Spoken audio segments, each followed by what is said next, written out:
الحمدللہ رب العالمین والصلاة والسلام علی اشرف الانبیاء والمرسلین نبینا محمد وعلی آلہ واصحابہ اجمعین. اعوذ باللہ من الشیطان الرجیم. بسم اللہ الرحمن الرحیم. انی وجہت وجہی للذی فطر السماوات والارض حنیفا وما انا من المشرکین. بسم اللہ الرحمن الرحیم. رب اشرح لی صدری ویسر لی امری واحلل عقدۃ من لسانی یفقہوا قولی. معزز خواتین، السلام علیکم ورحمۃ اللہ وبرکاتہ.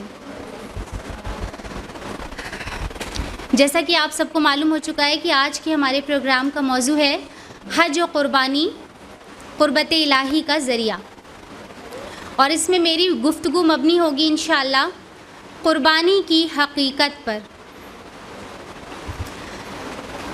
سب سے پہلے ہم یہ جانتے ہیں کہ اللہ تعالیٰ نے انسان کے لیے جو منصوبہ تیار کیا ہے اس کے مطابق انسان کو اپنی پوری زندگی کا ایک بہت ہی قلیل حصہ، بہت ہی چھوٹا حصہ اس دنیا میں گزارنا ہے اور نہ ختم ہونے والا حصہ آخرت میں گزارنا ہے.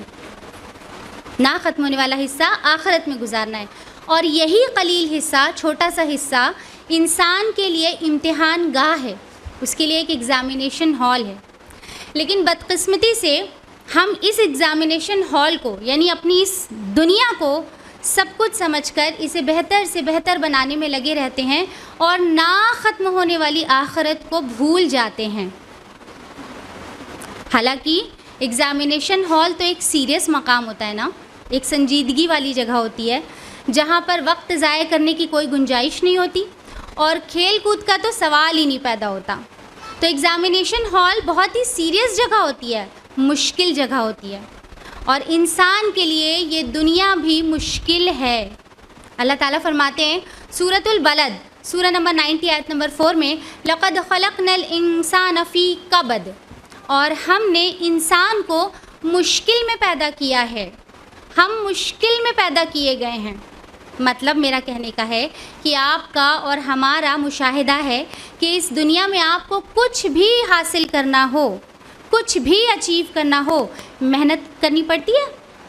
ایسے ہی مل جاتا ہے؟ کوشش کرنی پڑتی ہے، کچھ نہ کچھ اپنا ایفرٹ دینا پڑتا ہے.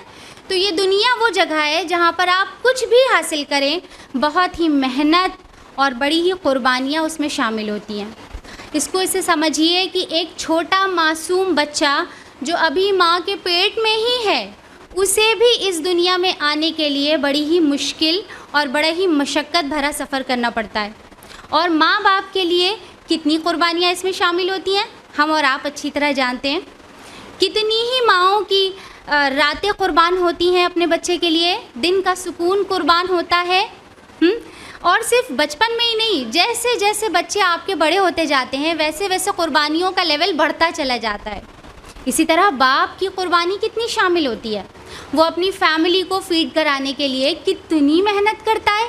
اس کا بھی تو دل چاہتا ہوگا کہ چھٹی لے لے، گھر بیٹھے آرام کرے، لیکن وہ محنت کرتا ہے، وہ گھر سے نکلتا ہے، گرمی ہے، ٹھنڈ ہے، کس طرح کے بھی حالات ہیں، اسے اپنی فیملی چلانا ہے نا تو نکلنا ہی پڑے گا. اس کی کتنی قربانیاں اس میں شامل ہوتی ہیں. اور آپ دیکھیے کہ ہمارے یہاں تو ایک بچہ بھی اسکول سے لے کر یونیورسٹی تک کے سفر میں بہت ساری قربانیاں دینا سیکھ جاتا ہے. بنا قربانی کے کچھ حاصل نہیں ہوتا. جو اسٹوڈنٹس کمپٹیٹیو ایگزام کی تیاری کرتے ہیں، آپ دیکھیے قربانی دیتے ہیں کہ نہیں دیتے. کتنی ہی راتوں کی نیند قربان کرتے ہیں، اپنا انٹرٹینمنٹ قربان کرتے ہیں، گھومنا پھرنا قربان کرتے ہیں. جو بچے گھر سے باہر پڑھ رہے ہوتے ہیں اپنے گھر کا کمفرٹ قربان کرتے ہیں، کھانا پینا قربان کرتے ہیں، تب جا کر کہیں ایک بہترین کریئر بن پاتا ہے. تو قربانیوں کے بنا تو کچھ نہیں حاصل ہوتا. اور اگر صرف ہم اور آپ جیسی خواتین کی بات کر لیں تو خواتین کی زندگیوں میں کتنی قربانیاں ہوتی ہیں. اپنا گھر چھوڑ کر کسی اور کے گھر جانا، اپنی فیملی، اپنا جہاں بچپن گزارا ہے، اپنے بھائی بہن سب کو چھوڑ کر کہیں اور جانا قربانی تو ہوتی ہے. پھر اس گھر کو بنانا، شوہر سے وفاداری نبھانا، یہ سب کچھ قربانی مانگتا ہے. میرا خیال ہے کہ یہاں پر جتنی بھی خواتین موجود ہیں ان میں سے جو خاتون جتنی عمر دراز ہوگی وہ اتنے ہی شد و مت سے اس بات کو کہے گی کہ ہم بڑی قربانیوں کے بعد آج یہاں تک پہنچے ہیں. ایسا ہے نا؟ تو قربانیاں کتنی درکار ہوتی ہیں کچھ زندگی میں حاصل کرنے کے لیے. قربانی ہے کیا یہ بھی سمجھ لیتے ہیں. اپنی مرضی اور اپنی پسند کو دوسروں کے لیے ترک کر دینا قربانی ہے. اب اس سے آسان ڈیفینیشن مجھے اور سمجھ نہیں آئی کہ اپنی مرضی اور اپنی پسند کو دوسروں کے لیے قربان کر دینا یہی قربانی کہلاتا ہے. اور ہم قربانی کیوں دیتے ہیں؟ کیوں کسی کے لیے اپنی پسند کو اور اپنی مرضی کو چھوڑ دیتے ہیں؟ محبت کی بنا پر. محبت کرتے ہیں ایک دوسرے سے، اسی لیے قربانی دیتے ہیں. تو قربانی تو مطلب ضروری ہوتی ہے محبت میں، بلکہ یہ کہہ لیجئے کہ سچی محبت تو قربانی مانگتی ہے، اور اگر قربانی نہیں ہے تو محبت سچی ہے نہیں. تو قربانی تو دینی ہی پڑتی ہے. قربانیوں کے بعد ہی ہم اس جگہ پر پہنچتے ہیں. تو یہ ہم خواتین کا حال ہے. لیکن کبھی ہم نے یہ سوچا ہے کہ اتنی قربانیاں دیتے دیتے فائنلی ہمیں حاصل کیا ہوتا ہے؟ ہم سب تو اپنی اپنی قبروں تک پہنچ جاتے ہیں نا، پہنچ جاتے ہیں، کوئی تھوڑا جلدی کوئی تھوڑا بعد، لیکن فائنلی قربانی دیتے دیتے ہم اپنی قبروں تک پہنچ جاتے ہیں. اچھا، میرے ذہن میں یہ خیال آتا ہے کہ جو ایسا مریض ہوتا ہوگا جو اپنے بستر مرگ پر ہوتا ہے، یعنی اپنی ڈیتھ بیڈ پر ہوتا ہے اور اپنی آخری سانسیں لے رہا ہوتا ہے، اس کے ذہن میں یہ سوال ضرور آتا ہوگا کہ میں نے اتنی قربانیاں دی ان لوگوں کے لیے، اس کا مجھے حاصل کیا ہوا؟ سوچتا ہوگا، اور شاید اللہ جانے کہ کیا ہم بھی یہ بات سوچیں گے. تو اس کا جواب اللہ تعالیٰ دیتے ہیں سورہ شورى سورہ نمبر 42 آیت نمبر 36 میں، فَمَا أُوتِيتُم مِّن شَيْءٍ فَمَتَاعُ الْحَيَاةِ الدُّنْيَا وَمَا عِندَ اللَّهِ خَيْرٌ وَأَبْقَىٰ لِلَّذِينَ آمَنُوا وَعَلَىٰ رَبِّهِمْ يَتَوَكَّلُونَ. اللہ تعالیٰ کہتے ہیں کہ تم کو جو کچھ بھی دیا گیا ہے، جو کچھ بھی تمہیں عطا کیا گیا ہے، وہ دنیا کی چند روزہ زندگی کا سر و سامان ہے، اور اللہ کے پاس جو ہے وہ بہتر بھی ہے اور پائیدار بھی ہے ان کے لیے جو ایمان لائے اور اپنے رب پر توکل کرے. یعنی دنیا کی زندگی میں جو کچھ بھی ہمیں ملا ہے، ہمارا گھر ہو گیا، کام کاروبار ہو گیا، ہماری کوئی جاب ہو گئی، ہمارے بچے ہو گئے، رشتہ دار تعلق ہو گئے، یہ سب کچھ ہمیں دنیا کی زندگی گزارنے کے لیے، تاکہ ایک اچھی لائف ہم یہاں پہ گزاریں، اس لیے یہ ہمیں ملا ہے. مگر یہ سب کچھ ٹیمپریری ہے، ختم ہو جانے والا ہے جو کچھ بھی ہمیں یہاں عطا کیا گیا ہے. دیکھیے، انسان کے سروائیو کرنے کے لیے کسی جاب کی، کسی کام کاروبار کی تو ضرورت ہوتی ہی ہے، تو اللہ کی طرف سے عطا کردہ ہے ہم کو. اسی طرح سے انسان کی جو سائیکالوجی ہے نا، وہ تنہا نہیں رہ سکتا، اسے رشتوں کی ضرورت پڑتی ہے، تو اس کے ساتھ رشتے بہت سارے جڑے ہوئے ہیں. تو یہ سب کچھ ہے، لیکن بس یہ دنیا کی چند روزہ زندگی گزارنے کے لیے، یہ سب کچھ نہیں ہے. جیسے ہم لوگ کہیں سفر پر جاتے ہیں تو سفر پر ہم لوگ کیا کرتے ہیں؟ کچھ ضروری چیزیں لے لیتے ہیں، جیسے کچھ کھانے پینے کا ہلکا پھلکا لے لیا، کچھ اوڑھنے بچھانے کا لے لیا، بس اس سے زیادہ اور کیا لیں گے؟ کبھی سنا ہے کہ کوئی سفر پہ جاتا ہے تو گھر کا سارا سامان لے کر جاتا ہے، سب کچھ لاد کر لے کر جاتا ہے؟ نہیں، کیونکہ سب کو پتہ ہوتا ہے کہ سفر ہی پہ تو ہے، ڈیسٹینیشن پر پہنچ جائیں گے تب ہمیں ضرورت پڑے گی، ابھی تو ہم سفر پہ، کون یہ بیوقوفی کرتا ہے؟ اسی طرح سے یہ دنیا بھی ہمارے لیے ایک سفر ہے، اور ہمارا ڈیسٹینیشن آخرت ہے، اور یہاں پر ہمیں بس چند سامان دیے گئے ہیں تاکہ ہم یہ دنیا اچھے سے گزاریں، اور لیکن فائنلی کہاں پہنچے؟ اپنے رب کے پاس. اب اللہ تعالیٰ کیا کہتے ہیں کہ جو ہمارے پاس ہے، وما عند اللہ، جو اللہ کے پاس ہے، خیر و ابقا، وہ بہتر بھی ہے اور پائیدار بھی. یہاں سے بہت بہتر اللہ کے پاس ہے.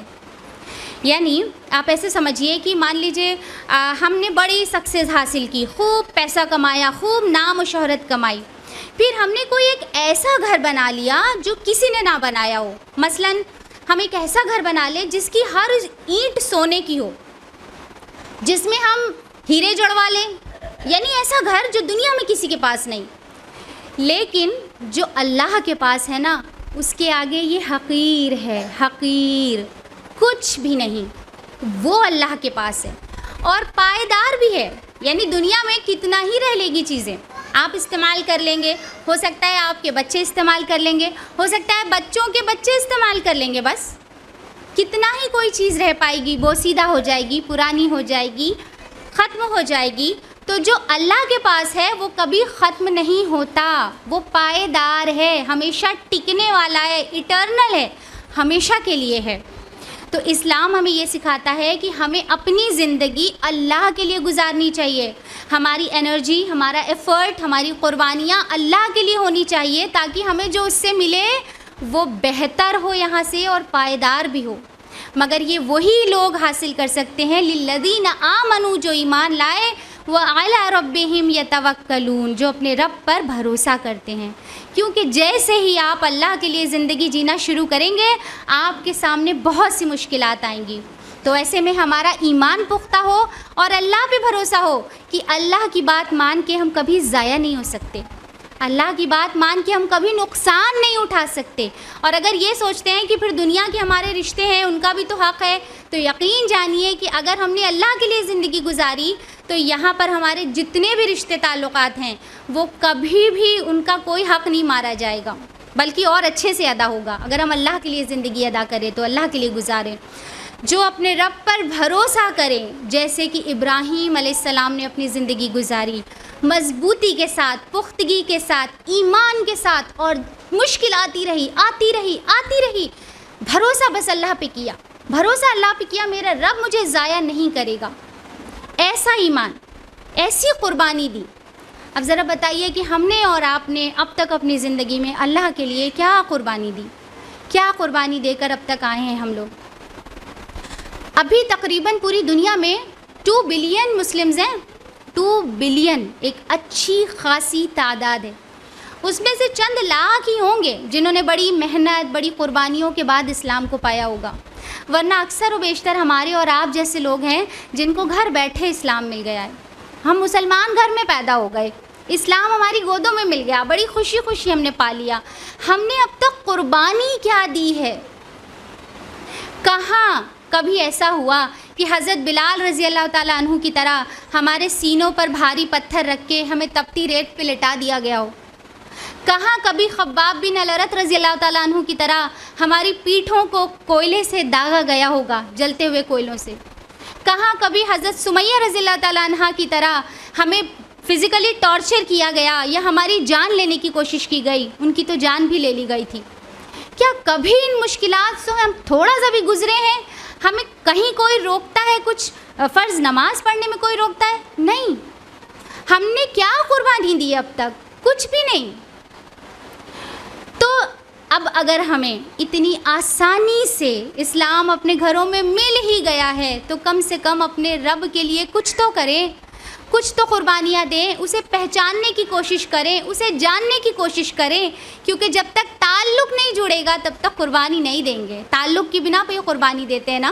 ظاہر ہے کہ ماں باپ ہو گئے یا شوہر بیوی ہو گئے یا بھائی بہن ہو گئے، ایک دوسرے سے تعلق کی بنا پر ایک دوسرے کے لیے قربانیاں دیتے ہیں۔ ظاہر ہے راہ چلتے، سڑک چلتے کوئی آدمی جا رہا ہوگا، اس کے لیے ہم قربانی تھوڑی دیں گے، تعلق کی بنا پہ دیتے ہیں نا۔ اسی لیے ہماری آرگنائزیشن نے 1 سال کے لیے یہ کیمپین چلائی ہے، نو یور لارڈ، جس کا بھی آپ لوگوں کو اناؤنسمنٹ بھی کیا گیا۔ نو یور لارڈ، جانو اپنے رب کو، جانو اپنے خالق کو، معرفت حاصل کرو اپنے رب کی۔ 1 سال تک یہ تھیم انشاءاللہ چلے گی تاکہ ہم لوگ اپنے رب سے اپنے تعلق کو ڈھونڈ سکیں، اپنے رب سے اپنے تعلق کو بنا سکیں اور پھر اس کے لیے قربانی دے سکیں۔ اور ابھی ایک بڑے ہی پیارے سے تعلق کا ذکر سسٹر ام کلثوم نے کیا آپ کے سامنے، خالق اور مخلوق کا۔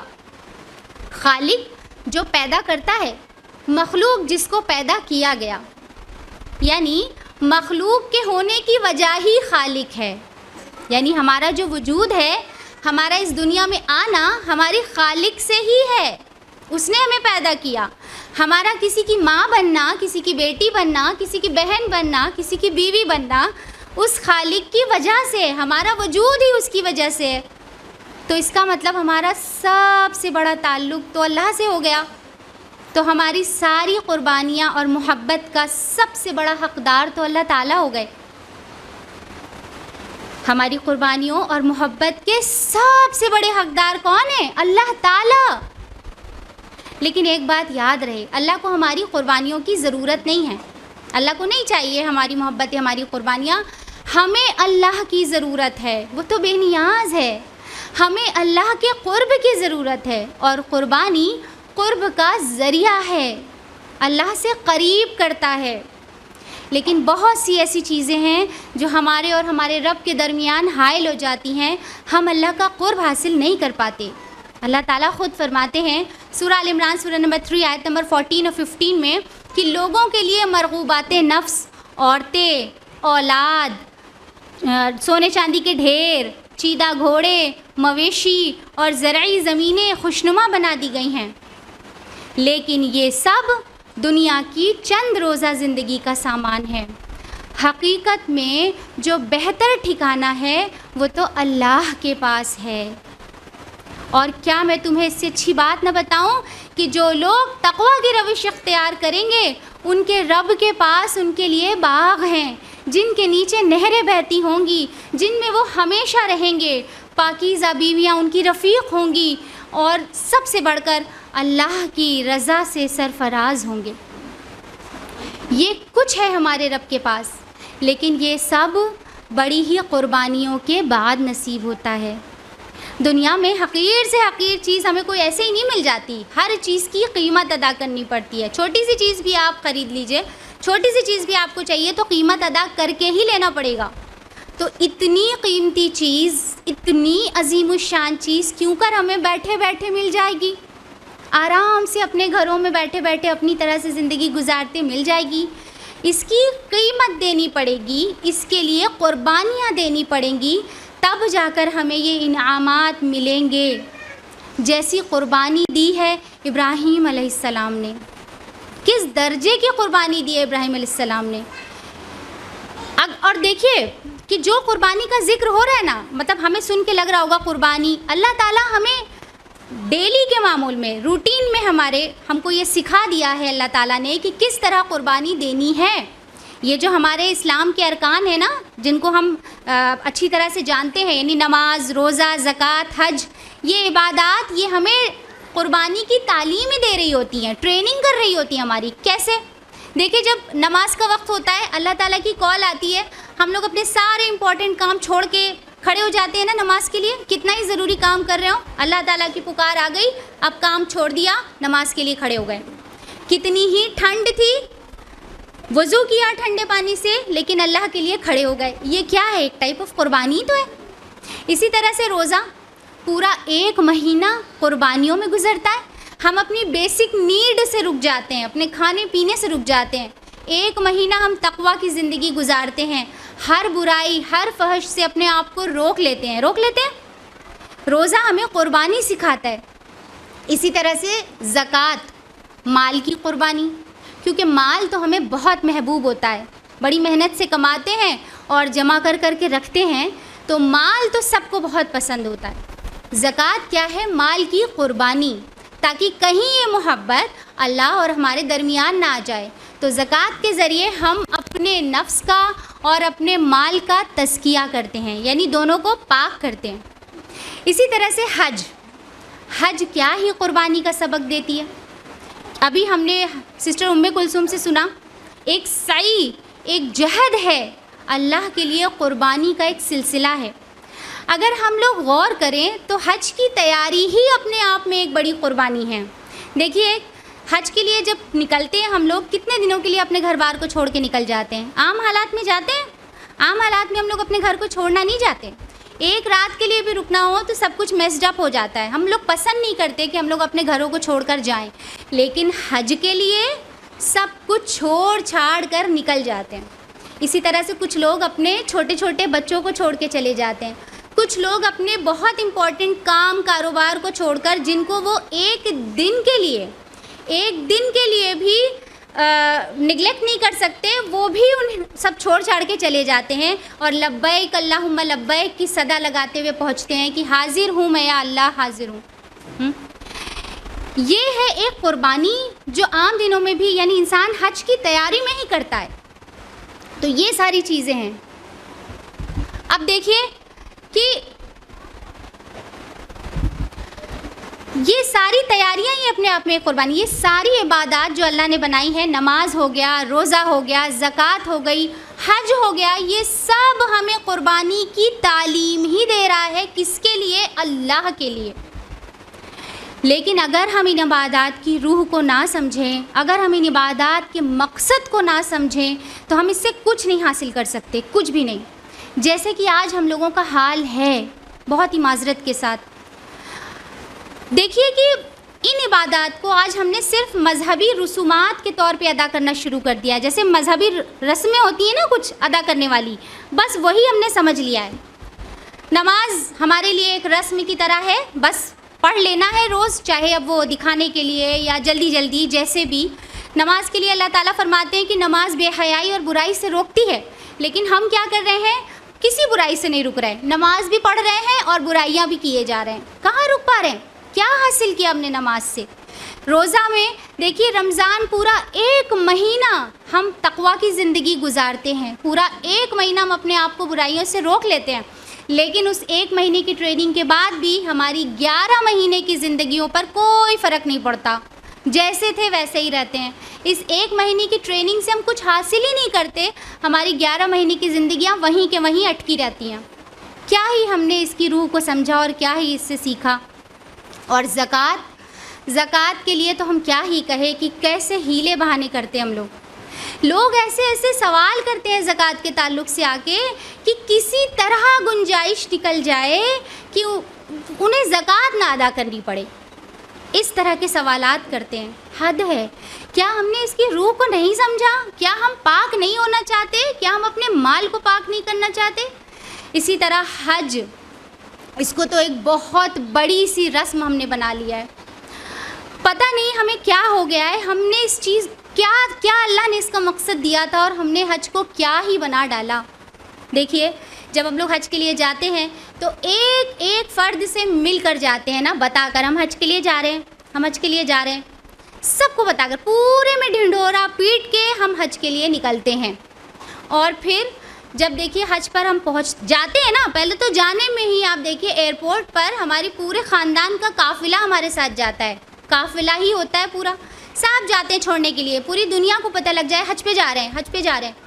اس کے بعد پھر دیکھیے جب ہم حج پہ جا رہے ہوتے ہیں تو جب ہم اللہ کے گھر پہنچتے ہیں اور اس جگہ کو دیکھ کر جب ہمارے آنسو نہیں رکنے چاہیے تو وہاں پر ہم اپنی سیلفیز اور اپنی ویڈیوز میں مگن رہتے ہیں کہ ہمیں سوشل میڈیا پہ کیا اپلوڈ کرنا ہے، ہم اچھے دکھ رہے ہیں کہ نہیں، ہم یہاں پر آئے ہیں طواف کر رہے ہیں اور ہمارا دماغ سیلفیز میں اور اپنی ویڈیوز بنانے میں لگا ہوتا ہے.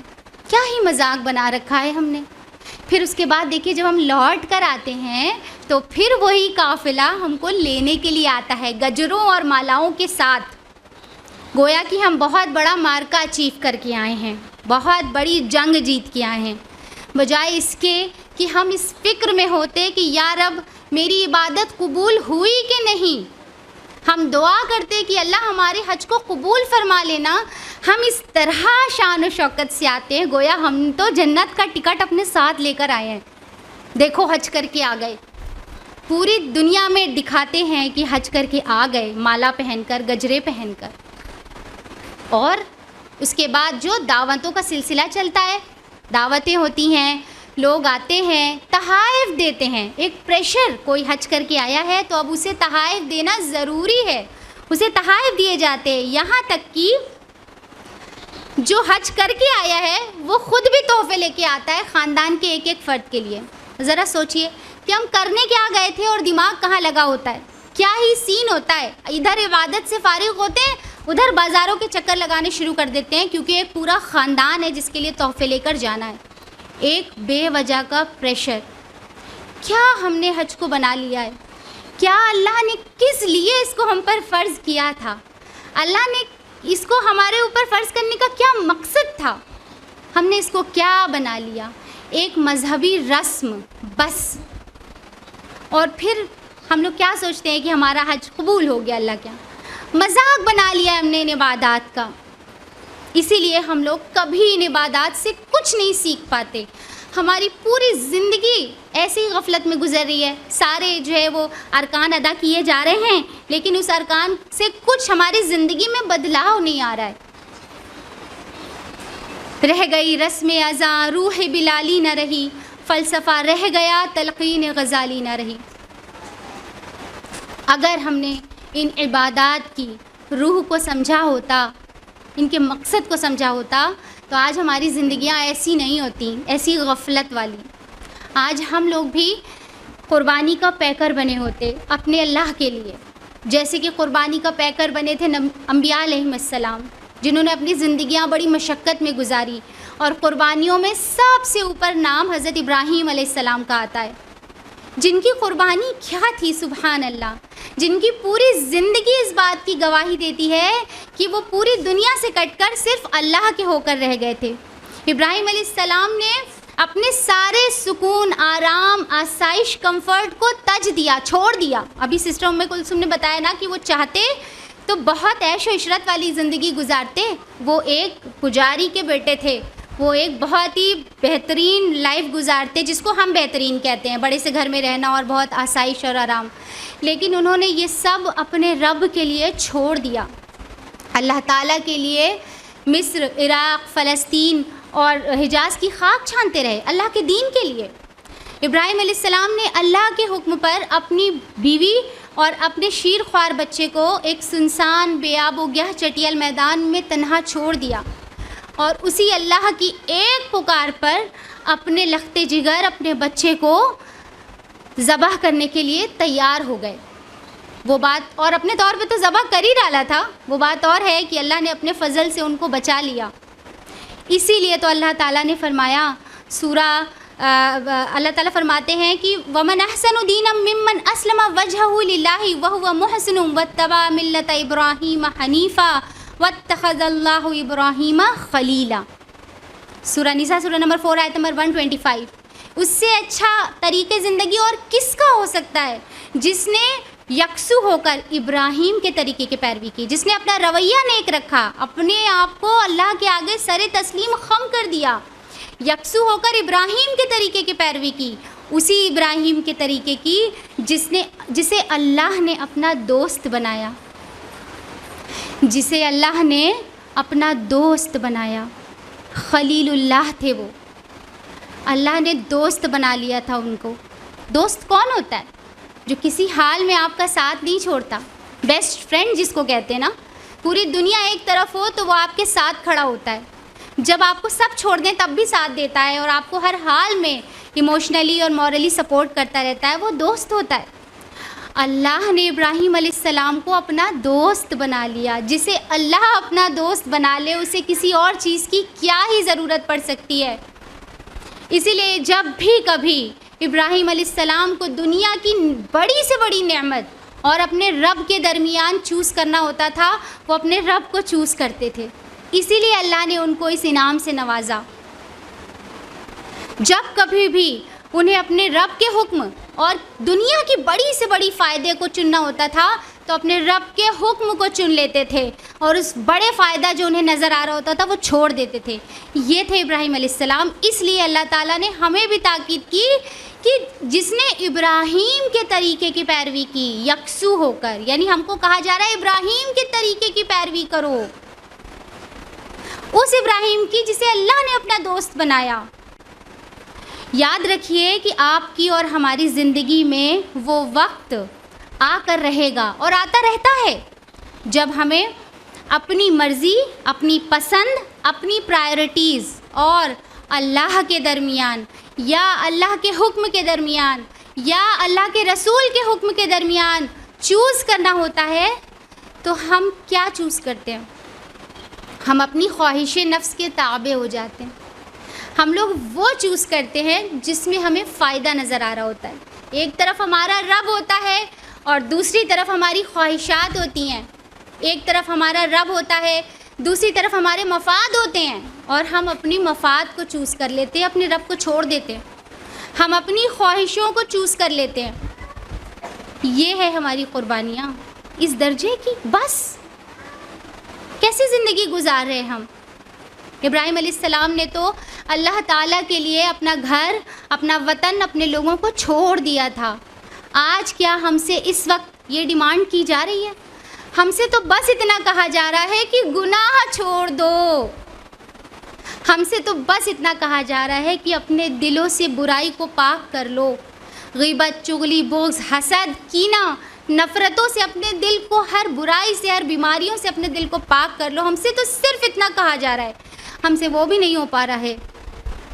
ذرا غور کیجئے اللہ تعالیٰ ہم سے کیا قربانی مانگ رہے ہیں. کہہ رہے ہیں میرے بندو میرے لیے قربانی دو، ایسا کرو کہ تم اپنے دل کو برائیوں سے اور بیماریوں سے پاک کر لو. میرے لیے قربانی دو اور تم لوگ اپنے دل کو پاک کر لو تاکہ تم اپنی مینٹل اور فزیکل اسٹیٹ میں، اچھی مینٹل اور فزیکل اسٹیٹ میں رہو، تاکہ تم ڈپریشن کے یا ہائی بلڈ پریشر کے مریض نہ بنو.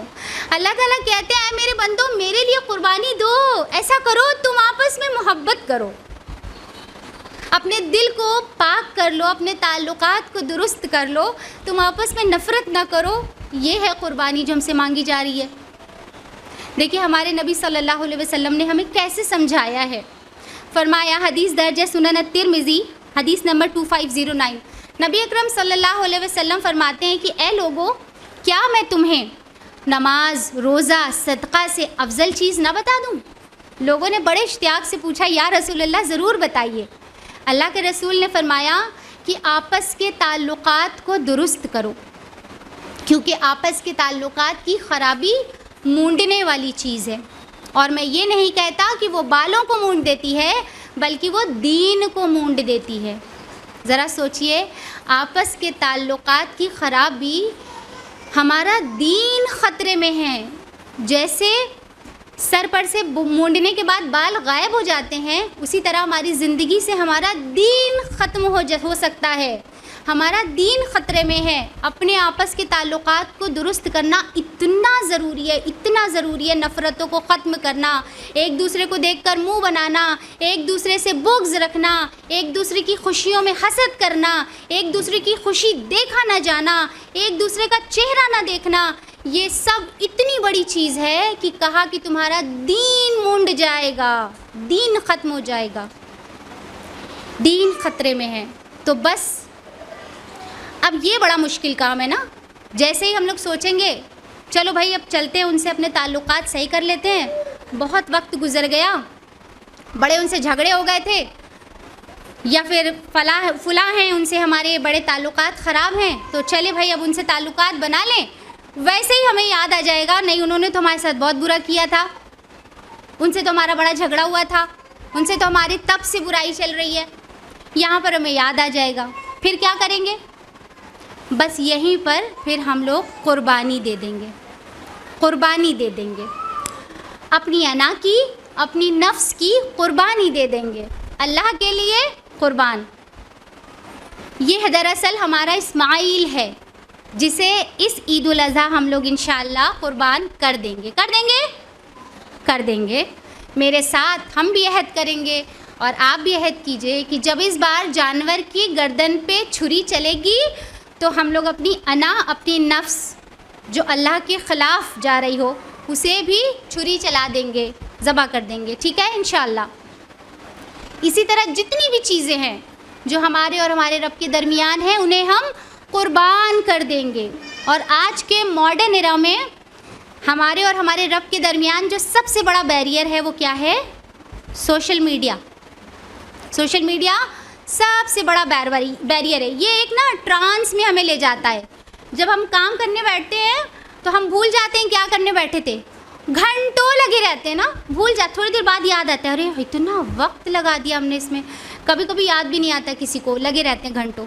تو جب آپ گھنٹوں اسکرین اسکرول کر رہے ہوتے ہیں تو کیا ہم اس سے اپنے آپ کو روک پاتے ہیں؟ ہم سے تو اتنی سی بھی قربانی نہیں دی جاتی کہ اگر کوئی فحش کلپ آ جائے تو اسے اسکپ ہی کر دیں.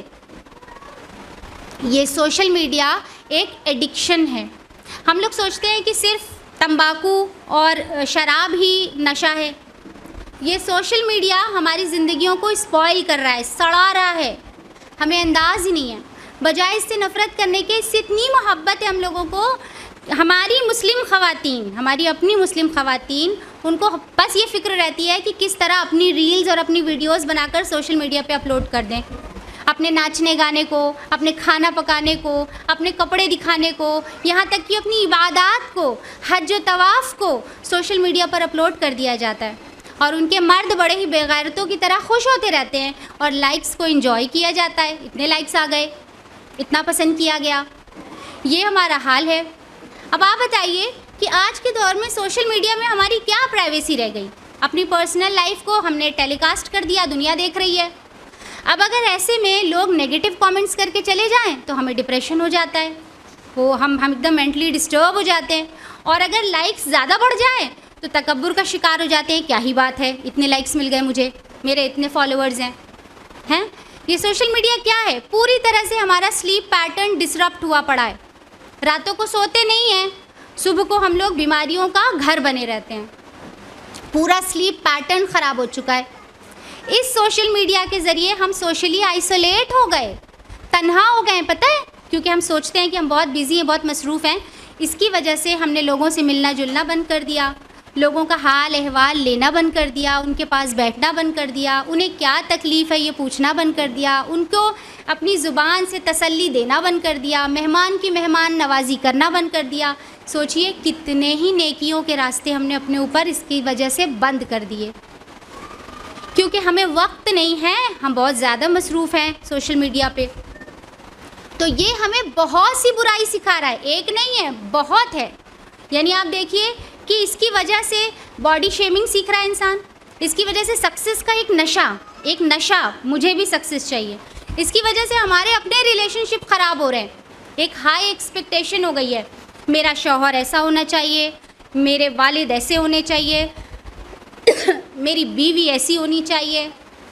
کیونکہ ظاہر ہے کہ سوشل میڈیا پہ لوگ کیا اپلوڈ کرتے ہیں؟ جب ہسبینڈ وائف رومانس کر رہے ہوتے ہیں تو وہی تو سوشل میڈیا پہ ڈالا جاتا ہے. جب کتے بلیوں کی طرح لڑ رہے ہوتے ہیں وہ تھوڑی ڈالتے ہیں سوشل میڈیا پہ. ڈالتے ہیں کیا؟ بری چیزیں تھوڑی ڈالتے ہیں.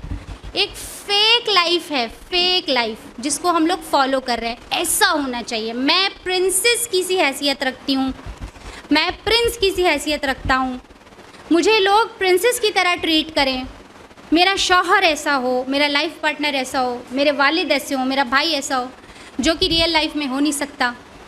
تو پھر ہم لوگ کیا کرتے ہیں؟ اپنے ہی ریلیشن سے بدگمان ہو جاتے ہیں. نہیں، میرے ارد گرد بہت برے لوگ ہیں، مجھے تو اچھی بیوی نہیں ملی، مجھے تو اچھا شوہر نہیں ملا، میرے گھر کا تو ماحول اچھا نہیں. یعنی ہم اپنے ہی ریلیشن شپس کو خراب کر لیتے ہیں اس سوشل میڈیا کی وجہ سے. ایک فیک لائف. اس کی اتنی برائیاں ہیں کہ پوری بات کرتے رہیں گے تو لیکچر کا ٹائم ختم ہو جائے گا، صرف اسی کی بات ہوتی رہے گی، اتنی ہے. لیکن سب سے بڑھ کر جو اس کی برائی ہے نا، وہ یہ ہے ہمارے رب سے ہماری دوری کا سبب. یہ ہم کو ہمارے اللہ سے دور کرنے والی چیز ہے، ڈسٹریکشن ہے. یہ ڈسٹریکشن بہت بڑا. اور اللہ تعالیٰ کو یکسوئی ہونا بہت پسند ہے. اور ابراہیم علیہ السلام حنیف تھے. حنیف یعنی یکسو، جو اپنے رب کی طرف پوری طرح فوکسڈ تھے پوری دنیا سے کٹ کے. حنیف، یکسو، فوکسڈ ہو جانا. اور اللہ تعالیٰ نے ان کا ذکر بار بار قرآن میں کیا لفظ حنیف سے. وہ حنیف تھا، وہ یکسو ہو کر اللہ کی پیروی کرنے والا تھا. اور ہم اسی کی وجہ سے ڈسٹریکٹڈ رہتے ہیں، بالکل بھول جاتے ہیں، اللہ تعالیٰ کو یاد ہی نہیں کر پاتے، کیونکہ ہم پوری طرح اس میں جو پھنسے ہوتے ہیں. تو ابراہیم علیہ السلام نے ایک بڑی پیاری سی دعا سکھائی ہے، اسی سے ہم نے اپنا لیکچر بھی شروع کیا تھا. سورہ انعام سورہ نمبر 6 آیت نمبر 79 میں انی وجہت وجہی للذی فطر السماوات والارض حنیفا وما انا من المشرکین. کہ میں نے متوجہ کیا اپنے منہ کو اس ذات کی طرف جس نے زمین و آسمان کو پیدا کیا یکسو ہو کر، اور میں مشرکوں میں سے نہیں ہوں. یعنی ابراہیم علیہ السلام کی یہ پیاری سی دعا، یہ قربانی کی بھی دعا ہے. جب جانور قربان کرتے ہیں اور جب نماز شروع کرتے ہیں تو اس کے پہلے بھی یہ دعا پڑھی جاتی ہے کہ میں نے سب سے کٹ کر اپنے آپ کو فوکسڈ کر لیا اپنے رب کی طرف. اللہ تعالیٰ ہماری زندگی میں سینٹرڈ ہونے چاہیے. ہمارا کھانا پینا، سونا جاگنا، چلنا، کام کاروبار، معاملات، لین دین سب اللہ کے لیے ہونا چاہیے. تو ہماری زندگی میں سینٹرڈ کیا ہے؟ اللہ تعالیٰ. لیکن آج ہم اس کی وجہ سے ڈسٹریکٹڈ ہیں. تو اللہ تعالیٰ کہتے ہیں حنیف ہو جاؤ، ابراہیم کی طرح حنیف ہو جاؤ. So we must be focused towards Allah subhanahu wa ta'ala from every affairs and every distractions. جتنے ڈسٹریکشنز ہیں نا انہیں اپنا اسماعیل سمجھ کر اس عید الاضحیٰ ذبح کر دیجئے. اب سب لوگ گھبرا گئے، اب اس کو کیسے ذبح کر دے، اس کے بغیر تو گزارا ہی نہیں ہے. واقعی سوشل میڈیا آپ کی لائف کو آسان بھی بناتا ہے، ٹھیک ہے، بہت سی ضروری چیزیں ہوتی ہیں، پازیٹیو چیزیں ہوتی ہیں. تو میرا کہنے کا مطلب ہے جب ہم لوگ اس کا استعمال کریں تو آپ اپنا ضروری کام جو آپ کا پازیٹیو کام ہے وہ آپ اس سے کریے، وقت دیکھیے اور وقت کے بعد کنارے لگائیے. یہ میرے رب سے مجھے دور نہیں کرے گا، ٹھیک ہے. یعنی ایسا ہو کہ ہم اسے چلائیں، ایسا نہ ہو کہ یہ ہمیں چلانے لگ جائے، ہے نا، یہ نہیں ہونا چاہیے بس. تو ہم لوگ اس کو بھی اپنی زندگی سے قربان کر دیں گے، اس سے کوئی بے حیائی، کوئی فحش نہیں کریں گے اور اپنے وقت کو ضائع نہیں کریں گے انشاءاللہ. انشاءاللہ کہیے. اللہ تعالیٰ قبول کرے، اللہ تعالیٰ آسانی دے ہم سب کے لیے. اب دیکھیے جتنی بھی اور ڈسٹریکشنز ہیں، سوچئے ہماری زندگی میں کیا ہمارا اسماعیل ہے جو ہم کو ہمارے رب سے زیادہ محبوب ہو گیا ہے، جس کی محبت ہمارے دل میں زیادہ آ گئی ہے. جو بھی چیزیں ہیں نا وہ ہمیں سب قربان کرنا ہے. جیسے ہمارا مال، ہمارے زیور تو بہت ہم لوگ کو عزیز ہوتے ہیں نا. سونے کا ریٹ بہت بڑھ گیا ہے، جیسے جیسے ریٹ بڑھے گا سونے کی محبت بڑھتی جائے گی، ہے نا، ڈائریکٹلی پروپورشنل. سونے کا ریٹ بڑھے گا محبت بھی بڑھتی چلی جائے گی. تو ہمیں اپنے زیورات سے بہت محبت ہے. اب یہ والی آیت سنیے، سورہ آل عمران، سورہ نمبر 3 آیت نمبر 92. لن تنالوا البر حتى تنفقوا مما تحبون وما تنفقوا من شيء فإن الله به عليم. تم ہرگز نیکی کو نہیں پہنچ سکتے جب تک کہ اپنی محبوب چیز اللہ کی راہ میں خرچ نہ کرو، اور تم جو کچھ بھی خرچ کرتے ہو اللہ اسے جانتا ہے.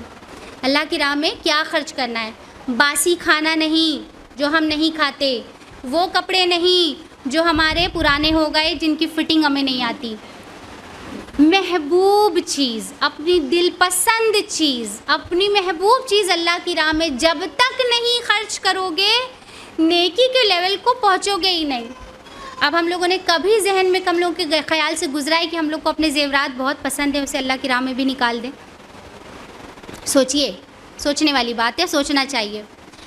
جب یہ آیت نازل ہوئی، حضرت ابو طلحہ رضی اللہ تعالیٰ عنہ جن کا ایک بہت بڑا باغ تھا، مدینہ کا بہت ہی مشہور و معروف باغ تھا، اتنا بڑا تھا کہ تقریباً 600 درختوں پر مشتمل تھا، اتنا بڑا باغ تھا، اور بہت اچھا، بہت ہرا بھرا، اور بہت اچھی اس سے انکم ہوتی تھی. وہی ایک واحد سورس آف انکم تھا ان کا، اسی سے ان کا معاش کا ذریعہ تھا.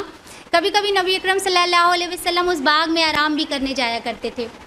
جب یہ آیت نازل ہوئی کہ تم نیکی کو پہنچ نہیں سکتے جب تک کہ اپنی محبوب چیز اللہ کی راہ میں خرچ نہ کرو، حضرت ابو طلحہ رضی اللہ تعالیٰ عنہ آئے اللہ کے رسول سے کہنے لگے، یا رسول اللہ میں اپنا محبوب باغ اللہ کی راہ میں صدقہ کرتا ہوں. انہوں نے اپنا وہ محبوب مال جو ان کا واحد سورس آف انکم تھا انہوں نے اللہ کی راہ میں صدقہ کر دیا، کیونکہ یہ آیت سن لی تھی. جنگ تبوک کے موقع پر مال کی قربانی کی بڑی ضرورت تھی. ظاہر ہے کہ اس وقت دین کو مطلب نیا نیا نشو نما دیا جا رہا تھا، بہت سٹرگل چل رہا تھا مسلمانوں میں، جنگوں کا دور چل رہا تھا، تو بہت مالی مطلب جیسے جنگی اسباب کی ضرورت تھی، تو مال کی قربانیوں کی بہت ضرورت تھی اس وقت. اللہ کے رسول صلی اللہ علیہ وسلم نے لوگوں سے خطاب کیا اور اپیل کی کہ مال کی قربانی کریں. حضرت عثمان بن عفان رضی اللہ تعالیٰ عنہ نے اپنا ہاتھ اٹھایا اور کہا، یا رسول اللہ میں اللہ کی راہ میں 100 اونٹ صدقہ کرتا ہوں. اللہ کے رسول نے کہا، بہت اچھا عثمان، بیٹھ جاؤ. دوبارہ اللہ کے رسول نے اپیل کی. حضرت عثمان بن عفان رضی اللہ تعالیٰ عنہ دوبارہ اپنا ہاتھ اٹھاتے ہیں اور کہتے ہیں، یا رسول اللہ میں 100 مزید اونٹ اللہ کی راہ میں صدقہ کرتا ہوں. اللہ کے رسول نے کہا، بیٹھ جاؤ. تیسری بار پھر اپیل کی، دوبارہ بھی انہوں نے ہی ہاتھ سب سے پہلے اٹھایا، اور روایت میں آتا ہے کہ اس بار حضرت عثمان بن عفان رضی اللہ تعالیٰ عنہ نے 700 اونٹ اور 100 گھوڑے اللہ کی راہ میں صدقہ دیا. اور ابھی بھی سکون نہیں ملا، دل میں الجھن ہے، پریشان ہے. گھر آتے ہیں، ایک کپڑا لیتے ہیں، اس کپڑے میں 1000 دینار، 1000 سونے کے سکے اس کپڑے میں رکھتے ہیں اور اللہ کے رسول صلی اللہ علیہ وسلم کی جھولی میں لے جا کر ڈال دیتے ہیں. یا رسول اللہ میں اسے اللہ کی راہ میں صدقہ کرتا ہوں. اللہ کے رسول صلی اللہ علیہ وسلم ان سکوں کو دیکھ رہے ہیں، ہاتھ سے الٹ پلٹ رہے ہیں، خوش ہو رہے ہیں اور کہہ رہے ہیں، آج کے بعد عثمان جو بھی عمل کرے گا اسے کوئی نقصان نہیں پہنچا سکتا. آج کے بعد عثمان جو بھی عمل کرے گا اسے کوئی نقصان نہیں پہنچا سکتا. سبحان اللہ. یہ حال تھا، جذبہ تھا اپنی چیز اپنے رب کے لیے بالکل قربان کر دینے کا. اور صحابیہ کرام نا کبھی اس سے پیچھے نہیں رہیں. یاد رکھیے یہ صرف مردوں کی بات نہیں ہے، صحابیہ کرام کبھی پیچھے نہیں رہیں. جب بھی ایسا موقع پڑتا صحابیہ کرام اپنے زیورات اتار کے دیتی ہیں. کہیں کوئی کانوں کی بالی اتار رہی ہیں، ہاتھوں کے کنگن اتار رہی ہیں اور اللہ کی راہ میں دے رہی ہیں. یاد رکھیے یہ بھی وہی لوگ تھے جنہیں اپنا مال اور اپنے زیورات اتنے ہی محبوب تھے جتنے آج ہمیں بھی محبوب ہیں، لیکن ان کی محبت کبھی بھی ان کے رب کی محبت کے اوپر غالب نہیں آئی. اور جس طرح اس وقت لوگوں کے مال کی قربانی کی ضرورت تھی، آج حالات کچھ مختلف نہیں ہیں. آج ہم لوگ یہ نہ سوچیں کہ ہم تو دوسرے ہی دور میں جی رہے ہیں. آج ہماری مالی قربانی کی کتنی ضرورت ہے.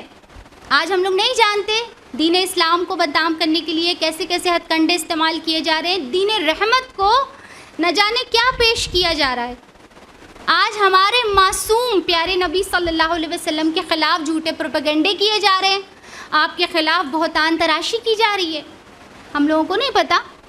ہمارے مسلمان بھائی بہنوں کو ان کے گھروں سے نکالا جا رہا ہے، ان کے گھروں کو تباہ و برباد کیا جا رہا ہے. وہ بھوکے ہیں، وہ ننگے ہیں.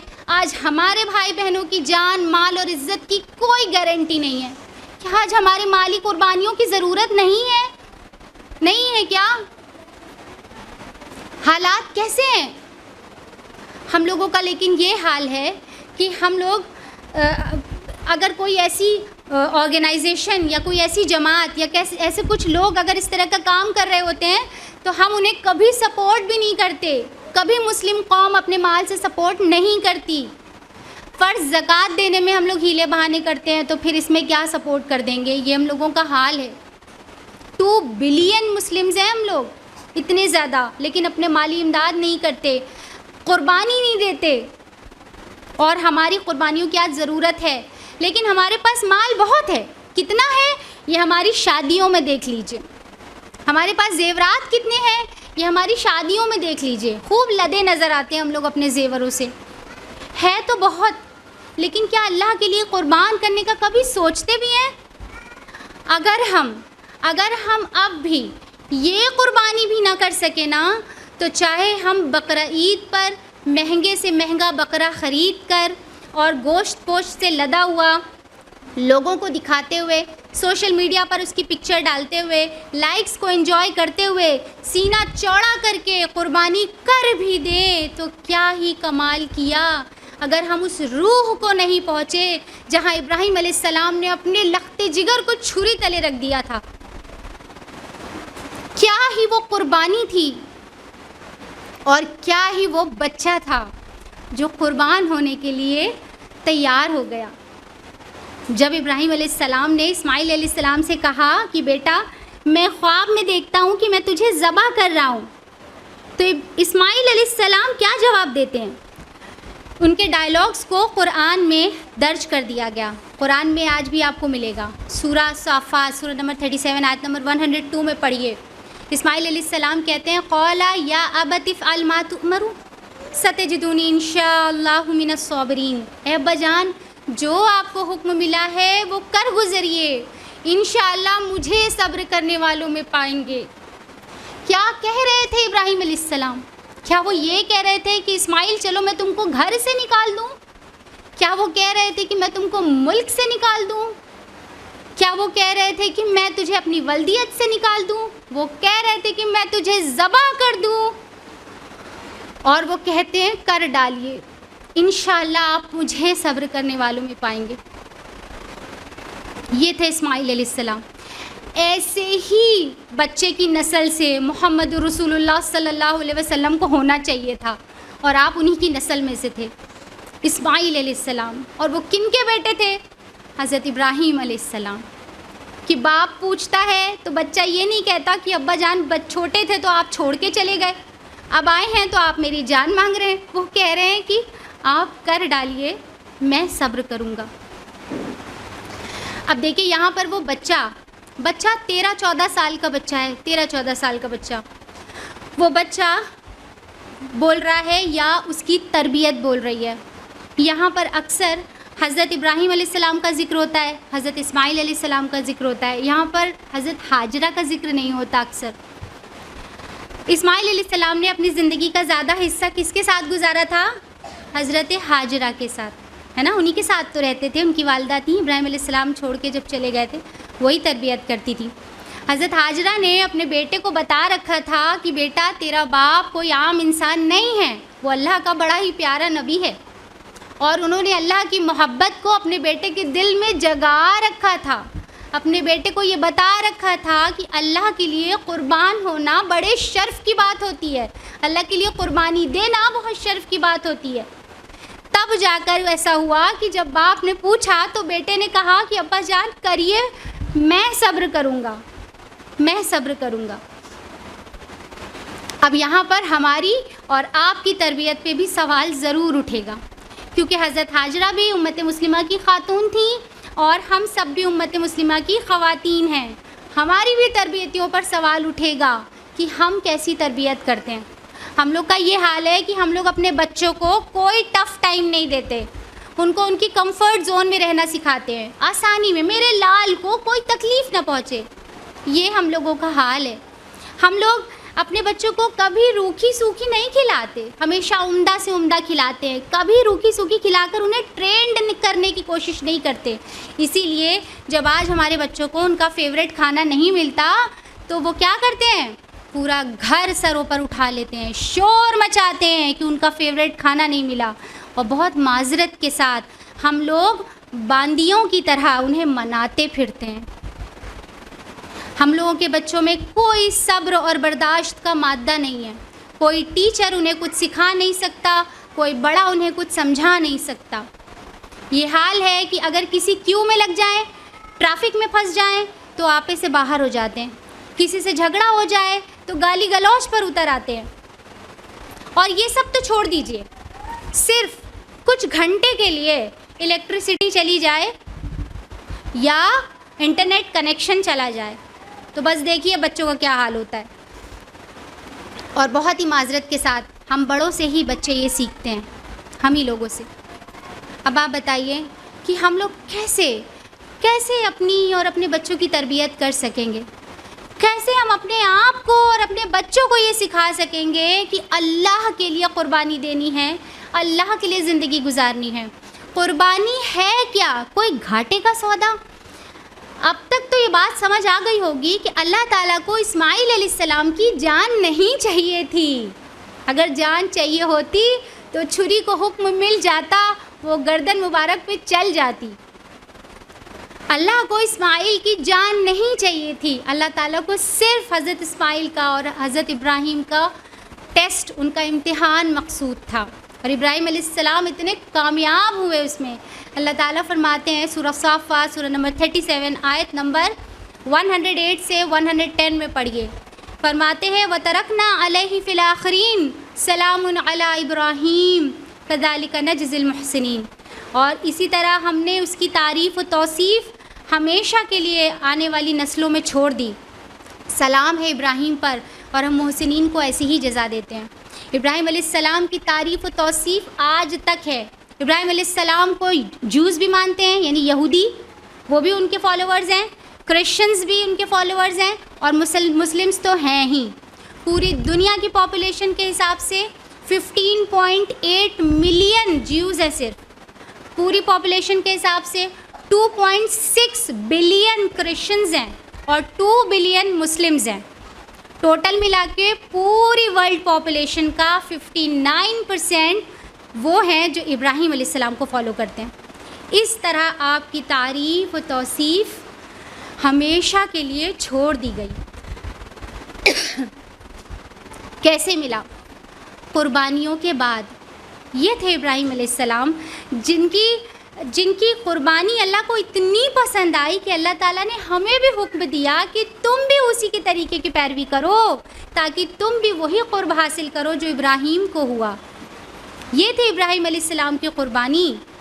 اور یاد رکھیے کہ اللہ کو قربانی دے کر ہم کبھی نقصان نہیں اٹھا سکتے، کبھی بھی نہیں نقصان اٹھا سکتے۔ اللہ تعالیٰ تو ہمیں صرف آزمانا چاہتے ہیں، تھوڑی سی آزمائش دے کر ہمیں ڈھیر سارا نوازنا چاہتے ہیں، اپنی رحمتوں سے، اپنے فضل سے، اپنے کرم سے، سب سے بڑھ کر اپنی رضا سے۔ ورنہ قربانی دے کر اللہ کو کیا ہی ملتا ہے؟ کچھ نہیں۔ اللہ کو کوئی مطلب نہیں ہماری قربانیوں سے۔ اللہ تعالیٰ ہمارے جذبے کو ہمیں بس چیک کرنا چاہتے ہیں۔ اللہ تعالیٰ فرماتے ہیں سورہ حج سورہ نمبر 22 آیت نمبر 37 میں، لَن يَنَالَ اللَّهَ لُحُومُهَا وَلَا دِمَاؤُهَا وَلَكِن يَنَالُهُ التَّقْوَىٰ مِنكُمْ۔ اللہ تعالیٰ کہتے ہیں کہ اللہ کو نہ ان کا خون پہنچتا ہے، نہ ان کا گوشت پہنچتا ہے، اسے تو تمہارے دلوں کا تقویٰ پہنچتا ہے۔ ہماری قربانی کے ذریعے کیا ہوتا ہے؟ خون بہہ جاتا ہے اور گوشت ہمیں ہی لوٹا دیا جاتا ہے، اور اللہ تک صرف ہماری محبت، ہمارے جذبات پہنچتے ہیں۔ بس اللہ کو تو صرف یہ دیکھنا ہے اور کچھ بھی نہیں۔ اللہ کو ہماری قربانیوں سے کیا مطلب؟ وہ ہمارے جذبات کو دیکھنا چاہتا ہے۔ تو ہم اللہ کے لیے قربانیاں دینا سیکھیں، اپنی زندگی اللہ کے لیے گزارنا سیکھیں، اور یہ تبھی ہوگا نا جب ہم اپنے رب کو جان جائیں گے، اور جان جائیں اس لیے ہماری آرگنائزیشن IRO نے 1 سال کے لیے پوری یہ تھیم چلائی ہے، جس کا بار بار آپ لوگوں کو بتایا جا رہا ہے، نو یور لارڈ، اپنے رب کو جانو، اپنے رب کو، اپنے خالق کو پہچانو۔ 1 سال تک ریپیٹڈلی ہم لوگ اس تھیم پر بات کریں گے تاکہ ہم اپنے رب کو جان جائیں، اس سے قربت حاصل کر لیں، اس سے اپنا رشتہ جوڑ لیں، ہم اور آپ مل کر اپنے رب کی معرفت حاصل کر لیں۔ اور یقین جانیے اگر اتنی سی بھی ہم نے اپنے رب کی معرفت حاصل کر لی، اتنا بھی اپنے رب کو جان گئے نا، تو بڑی سے بڑی قربانی دینے میں کبھی نہیں جھجکیں گے، کبھی بھی نہیں، بلکہ خوشی محسوس کریں گے، اپنی خوش قسمتی سمجھیں گے اللہ کے لیے قربانی دینا۔ بس اللہ کو یہی مطلوب ہے۔ تو اس عید الاضحیٰ یہاں سے عہد کر کے اٹھیے، ہم سب عہد کر کے اٹھتے ہیں، میرے ساتھ آپ بھی کیجئے کہ اب کی بار ہم لوگ اپنی انا، اپنی خواہشات، اپنی وہ ساری محبتیں جو ہمارے اور ہمارے رب کے درمیان آ رہی ہیں، بیچ میں آ رہی ہیں، وہ ان سب کو اس بار ذبح کریں گے۔ جب ہمارے گھروں پر جانور ذبح ہوگا تو ہم اسے بھی ذبح کریں گے۔ اچھا، کچھ لوگ بہت دل شکستہ ہو جاتے ہیں نا کہ ہماری استطاعت نہیں ہے قربانی کی، اور ہم لوگ تو نہیں کر پا رہے ہیں قربانی، یا بہت سال سے میرے یہاں قربانی نہیں ہوتی۔ غم کرنے کی ضرورت ہی نہیں ہے، بس اس بار ہم لوگ ان خواہشات پر بھی چھری چلا دیں گے، ہو گئی قربانی۔ اللہ کو یہی چاہیے تھا، نہ اسے خون پہنچتا ہے، نہ اسے گوشت پہنچتا ہے، اسے تمہارے دلوں کا تقویٰ پہنچتا ہے۔ تو اس عید الاضحیٰ ہم سب اپنی خواہشات کو اسی طرح جو ہمارے اور ہمارے رب کے درمیان روڑا بن رہی ہیں، ان کو قربان کر دیں گے، ذبح کر دیں گے انشاءاللہ۔ اللہ تعالیٰ ہم سب کے عمل میں آسانی کرے، ہم سب کی پختگی کو مضبوط کرے، استقامت دے۔ میں اپنی بات کو ختم کرتی ہوں اس آیت مبارکہ سے جس سے ہم نے اس پروگرام کی شروعات کی تھی، سورہ نمبر 6 آیت نمبر 162، قل ان صلاتی و نسکی و محیایا و مماتی للہ رب العالمین، کہو کہ میری نماز، میری قربانی، میرا جینا، میرا مرنا سب اللہ کے لیے ہے جو تمام جہانوں کا پالنے والا ہے۔ وآخر الدعوانا ان الحمد للہ رب العالمین۔ والسلام علیکم ورحمۃ اللہ۔